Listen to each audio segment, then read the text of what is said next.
کہ تیرے دل میں یہ ہے کہ میں صحابہ سے بہتر ہوں. اس نے بھی معافی نہیں مانگی, انہوں نے بھی معافی نہیں مانگی, بلکہ کیا کیا, کہا محمد تجھے تو ہم چھوڑ سکتے ہیں, نماز کو نہیں چھوڑیں گے.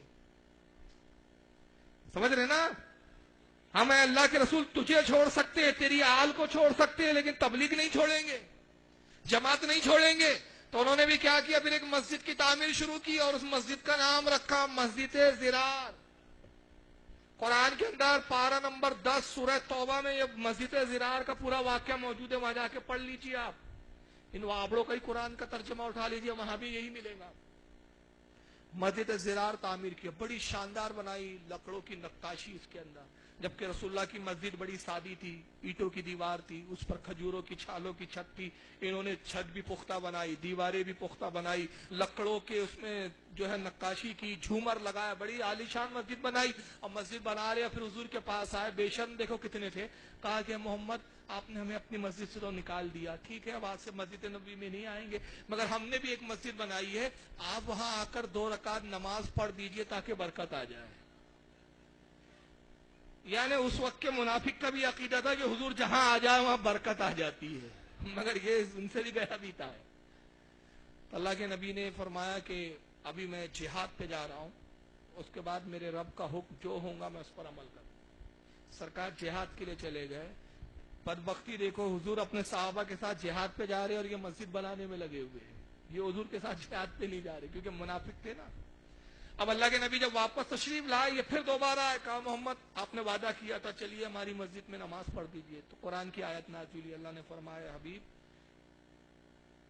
اس مسجد میں ہرگز کھڑے نہ ہونا. مفہوم ہے آیت کا, اے حبیب اس مسجد میں ہرگز کھڑے نہ ہونا جس مسجد کی بنیاد پہلے ہی دن سے فتنہ اور فساد پر رکھی گئی ہے.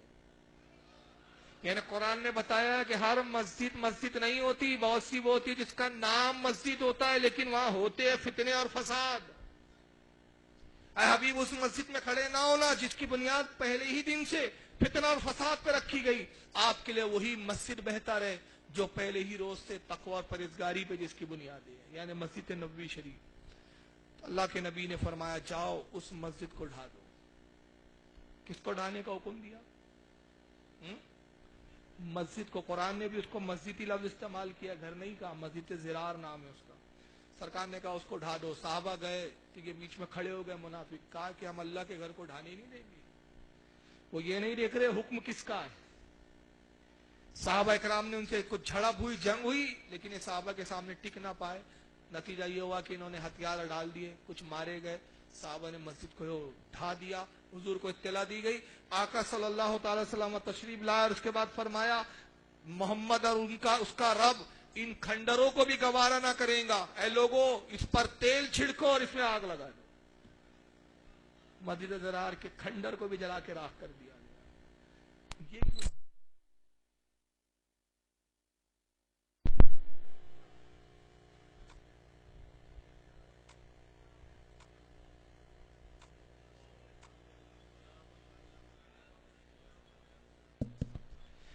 لیکن یہ پوری نہیں بتائیں گا. وجہ کیا ہے؟ اسلام کا ایک پہلو بتاتے ہیں اور دوسرا پہلو چھپاتے ہیں. جس دن یہ وہابی پورا پہلو بتائیں گے ان کے عقیدے کی دھجیاں اڑ جائیں گی. ان کا عقیدہ کتنا باطل ہے یہ عوام کے سامنے خود ظاہر ہو جائے گا. لیکن آئیے, میں نے تمہید یہ شروع کی تھی, یہ ضمناً میں نے بات کی کہ یہ دوگلا فرقہ ہے, اور ان کے دوگلے پن کا حال کیا ہے پتا ہے؟ میں نہیں کہتا, خود انہی کا بھائی ایک ہے جو اہل حدیث جماعت کا ہے, وہ خود گواہی دے رہا ہے کہ یہ اتنے دوگلے ہوتے ہیں کہ اپنا باطل عقیدہ چھپاتے ہیں, دکھاتے کچھ اور ہیں. یہ میں نہیں کہتا, میں کہوں گا تب الزام ہوں گا ان کے گرو, انہی کے بھائی لوگ جو اہل حدیث کہلاتے ہیں, اور دونوں فرقے عبد الوہاب نجدی کو ماننے والے ہیں. وہ خود کیا کہتا ہے, مولوی معراج ربانی کی یہ ویڈیو سن لیجئے, وہ خود کیا بیان دیتا ہے, ذرا سنیے. اور ایک اور بنیادی فرق ہے. ارے کہاں چلے گئے بھائی؟ اور ایک اور بنیادی فرق ہے, اور وہ بنیادی فرق دیوبندی اور بریلوی میں یہ ہے کہ بریلوی جو بھی بات کہتا ہے عقیدے کی ہو یا مذہب کی ہو یا مسلک کی ہو یا صوفیوں کی باتیں ہوں یا عقیدوں کی باتیں ہوں یا یہ تمام سب باتیں جو ہیں وہ ڈنگے کی چوٹ پر کہتا ہے. بریلوی جو بھی کہتا یا کرتا یا لکھتا ہے وہ ڈنڈے کی چوٹ پر دنیا کے سامنے بیان کرتا ہے، اپنے مسلک عقیدے سلسلے تصوف کا وہ اعلان کرتا ہے۔ مگر دیوبندی اور بریلوی میں یہی ایک اور بنیادی فرق یہ ہے کہ دیوبندی حضرات یہی سب کچھ کرتے ہیں، لیکن سب پردے کی آڑ میں کرتے ہیں۔ سب کس کی آڑ میں کرتے ہیں؟ پردے کی آڑ میں کرتے ہیں۔ بظاہر وہ بریلویوں کو تانے دیتے ہیں اور انہیں قبوری کہتے ہیں اور انہیں مشرک اور بدعتی کہتے ہیں اور انہیں نیاز اور فاتح کرنے والا کہتے ہیں، لیکن بباطن یہی لوگ اپنی کتابوں کے اندر اپنے اندرونی طور پر آپس میں یہ لوگ جو ہے وہی کام کرتے ہیں، لیکن یہ اپنی کتابوں میں یہ تمام سب لکھتے ہیں، عوام کے سامنے یہ باتیں بیان نہیں کرتے۔ لیکن پردے کی آڑ میں یہ لوگ آپس میں مفاہمت اور آپس میں دوستی کے ہاتھ بڑھانے کی بہت کوششیں کر رہے ہیں، دونوں ملنے کی کوشش کر رہے ہیں۔ حنفی دیوبندی جو ہیں ان کی بہت کوشش ہے بریلویوں کو منا لیں دنا لیں تاکہ یہ ایک ہو جائیں، لیکن بریلوی ان کو تو منہ بھی نہیں لگاتا۔ یہ تو اگر مسجد میں گھس جائیں تو انہیں مسجدیں دھلواتا ہے بریلوی، بہت دور بھاگتا ہے دیوبندیوں، وہابیوں سے تو بات ہی نہیں کرتے، کہتے یہ لوگ تو کھرے لوگ ہیں، اسے تو چھوڑو، یہ تو کھلے کافر ہیں، سیدھے کہتے ہیں۔ لیکن دیوبندیوں کو یہ کہتے ہیں یہ چوہے ہیں، چوہوں کی طرح دلوں کے اندر گھس کر کے اور اس طرح جڑیں کاٹتے ہیں، جیسے مملکت عربیہ کے اندر سعودی عربیہ کے اندر ہمارے ملکوں کے بہت گھس آئے ہوئے چوہے موجود ہیں، یہاں بھی چوہے موجود ہیں۔ یہ شیر بن کر کے میدان میں نہیں آتے ہیں، یہ چوہوں کی طرح قطر قطر کاٹتے ہیں یہ لوگ، سمجھ رہے ہیں؟ جہاں موقع ملتا ہے اور جہاں نہیں ملا وہاں بلوں میں گھس جاتے ہیں۔ ہاں ہاں ہم بھی وہی تم بھی وہی، سب کچھ ہم بھی موحد تم بھی موحد، لیکن یہ منافق ہے دراصل۔ غلط کہنے کا مطلب یہ ہے۔ اب ان کا بھائی خود کہہ رہا ہے بریلی وہ ہے جو اپنا عقیدہ ٹانکے کی چوڑ پہ، اور یہ چوہے ہیں اندر کچھ باہر کچھ، اندر کتریں گے تو وہی ہمیں آنے دو، ہمیں رہنے دو، ہم ملنے دو۔